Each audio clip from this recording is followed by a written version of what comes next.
Bienvenidos y bienvenidas a APSE Noticias, el noticiero sindical de Costa Rica.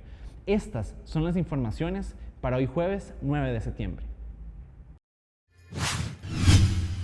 Los comedores escolares reciben nuevos recortes del gobierno en presupuesto 2022. A pesar de que el gobierno de Carlos Alvarado declaró los comedores escolares como servicios esenciales en el 2019, en el nuevo presupuesto para el 2022 hay un recorte por 6.400 millones de colones a este servicio para la población estudiantil. Según el informe del Estado de la Educación, publicado hace solo una semana, el sistema educativo está en una grave crisis, pues los problemas que se vienen arrastrando desde hace tiempo, como por ejemplo el desfinanciamiento, la brecha digital y otros, se intensificaron con la pandemia. Además de los 6.400 millones recortados a los comedores escolares, se recortaron 3.000 millones en subsidios de contratación de servicios mínimos, como por ejemplo las cocineras de los comedores, y también se recortaron 12.600 millones a las juntas administrativas y de educación. Ivania Briceño, secretaria general del Sindicato de Trabajadoras de Comedores Escolares y Afines, nos habla sobre la situación actual y las amenazas que representan estos nuevos recortes para las trabajadoras y los comedores escolares. La situación actual de las trabajadoras de comedores escolares es precaria. Están laborando con bajos salarios, la discriminan, no cumplen con las normas de salud y seguridad, violan los principios y derechos fundamentales. Y con estos recortes presentados por el gobierno, los comedores escolares y colegiales, que son servicio esencial declarado por el gobierno, se ven amenazados a desaparecer. Sigue pendiente la contratación de 2.000 trabajadoras escolares por parte del MEP para ofrecerles condiciones laborales dignas mínimas, pues las juntas de educación ofrecen salarios muy bajos e irrespetan constantemente los derechos laborales. El informe Estado de la Educación sobredimensiona el peso de las huelgas para explicar las causas de la crisis educativa.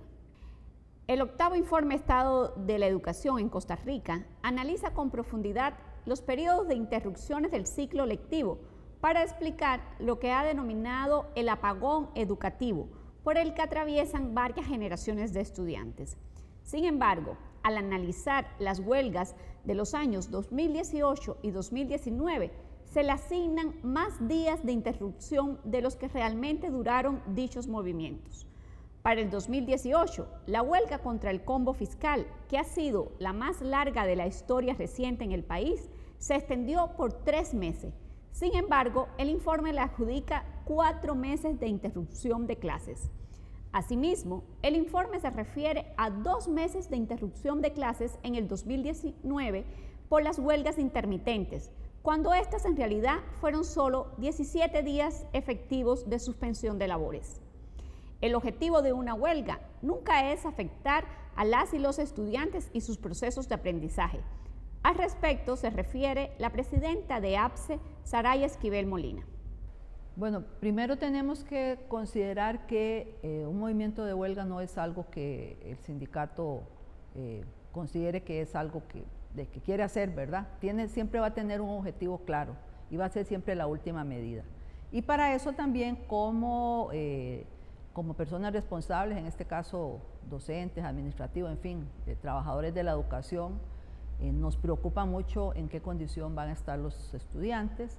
Y por eso, generalmente, al final de un movimiento que ha llevado tiempo, siempre se busca una solución para mitigar lo que pudiera haberse dejado fuera de ese proceso educativo, los contenidos básicos, los objetivos. Entonces siempre se atiende, se hace en conjunto, en muchos casos en conjunto con el MEP, en el caso de nosotros, para que entonces aquello de verdad funcione y se puedan recuperar aquellos aprendizajes básicos que quedaron pendientes. Y en el tiempo que tenga que hacerse, y uno ve cómo los docentes, de manera muy responsable, ellos toman eso en cuenta en sus planeamientos, en el proceso que se vaya a hacer, ya sea iniciando el curso o en medio curso lectivo, siempre ellos están atentos a hacer la reposición de todos esos contenidos que se han dejado fuera en ese proceso.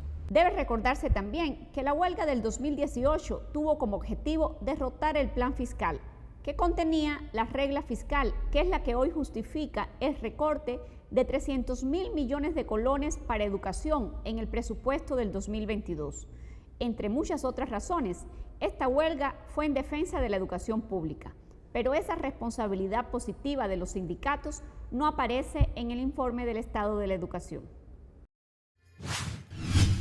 Aumento de contagios por COVID-19 en niños y niñas. Y justo hoy, en el Día Internacional de los Niños y las Niñas, el Hospital Nacional de Niños anunció que ya no se encuentra en capacidad de recibir más pacientes, pues está lleno. Ya no podemos recibir más pacientes, mencionó Olga Arquedas Arquedas, directora del Hospital Nacional de Niños. Según la jerarca, solo se podrán recibir los casos más graves e indicó que desde el mes de julio la cantidad de pacientes menores que requieren ser internados continúa en aumento.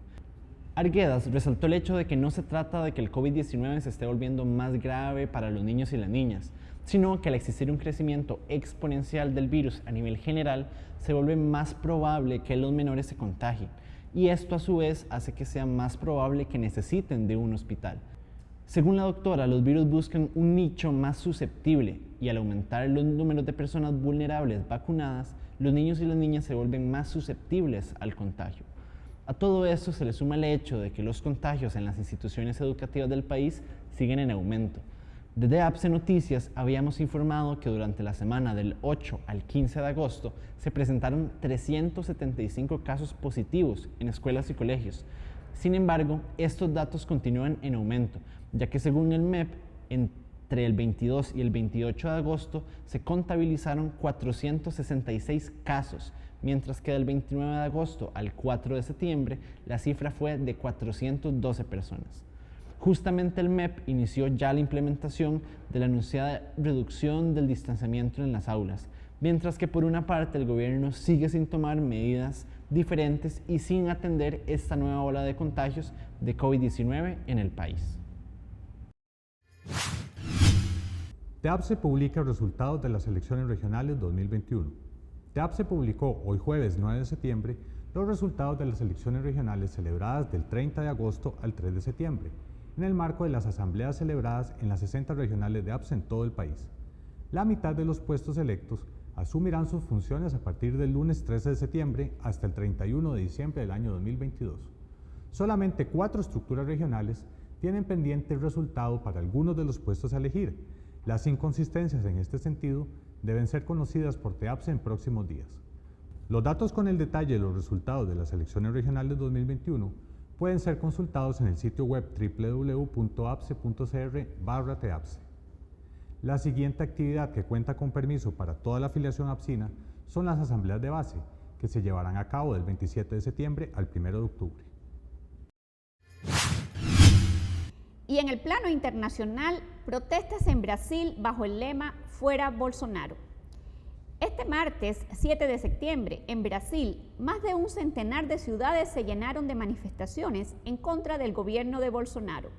Este día se conmemora la independencia de Brasil, pero las distintas organizaciones sociales han convertido esta fecha desde hace varios años en un día de movilización popular. Así nos lo comenta para APSE Noticia Gerardo Cerdas Vega, profesor universitario y miembro de la organización Grito de los Excluidos, una de las convocantes a la jornada del martes. Se llevó a cabo en Brasil la movilización del Grito de los Excluidos, que es una movilización anual que se realiza hace ya más de 25 años en Brasil y que esta vez tuvo como principal objetivo denunciar los crímenes y la violencia fascista del gobierno de Bolsonaro, que está afectando fundamentalmente a las poblaciones más excluidas y desfavorecidas de dicho país, es decir, la población afrodescendiente, los y las indígenas, las mujeres, entre otras personas, entre otros grupos. Y este año la movilización fue bastante grande, aunque también en el marco de una movilización bastante intensa de los simpatizantes del presidente Jair Bolsonaro, lo que ha llevado a que hubiese miedo de confrontaciones en la calle, especialmente en el marco de los ataques tan fuertes del presidente Bolsonaro a la democracia en Brasil.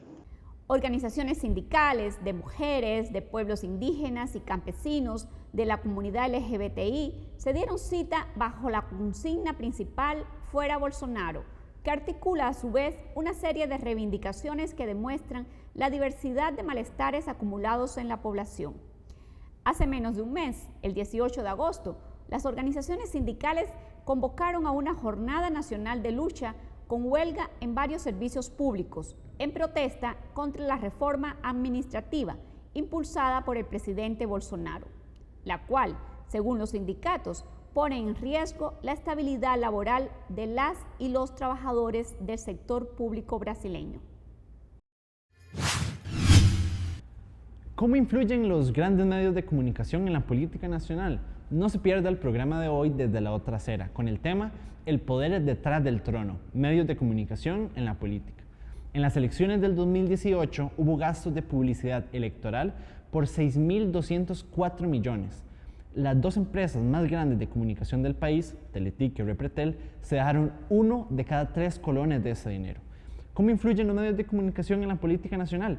Hoy nos acompañan Sebastián Fournier, representante de CONARE ante la Comisión Mixta de TV Digital, Luis Ochoa, investigadora del PROLED y del SICOM de la UCR, Ronald Chacón, jefe del Departamento de Financiamiento de Partidos Políticos del Tribunal Supremo de Elecciones, Óscar Aguilar Bulgarelli, historiador y exdiputado, y Gerardo Hernández, el director de la Escuela de Ciencias Políticas de la UCR.